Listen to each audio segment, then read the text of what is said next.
ఆ క్షణం నేను ఇప్పటికీ మర్చిపోలేను. కళ్ళల్లో మెదులుతూనే ఉంటుంది. డెలివరీ అయ్యాక ఒక 2 hours తర్వాత అనుకుంటా నాకు నా బేబీని ఇచ్చారు.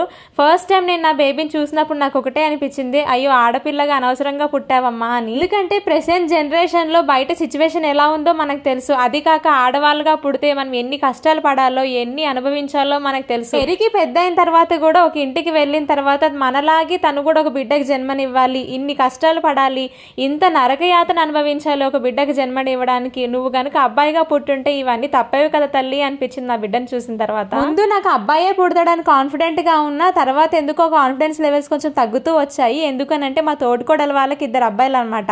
ఇంట్లో ఆడపిల్లలు లేరు కాబట్టి నాకు ఒకవేళ అమ్మాయే పుడుతుందేమో ఫస్ట్ డెలివరీలో అనుకునేదాన్ని. కానీ నాకు నేనే మళ్ళీ సర్ది చెప్పుకునేదాన్ని అమ్మ వాళ్ళ వైపు నుంచి. అంటే మేము ముగ్గురం అక్క చెల్లెళ్ళం కదా, సో నాకు ఎట్లాగైనా ఫస్ట్ బాబే పుడతాడులే అని చిన్న హోప్ పెట్టుకునేదాన్ని ఎప్పుడు కూడా. నిజంగా డెలివరీ అయిన తర్వాత చాలా డిసప్పాయింట్ అయ్యాను. చాలాసేపు బాధపడ్డాను నేను. ఆల్మోస్ట్ ఒక 1 hour పాటు అరే నాకు బాబు పుట్టుంటే బాగుండేది కదా, అందట్లో మా అమ్మ తలెత్తుకొని తిరిగేది, నాకు ఫస్ట్ మనమడు పుట్టాడు అని చెప్పుకునేది కదా అని చెప్పేసి నేను చాలా బాధపడ్డాను.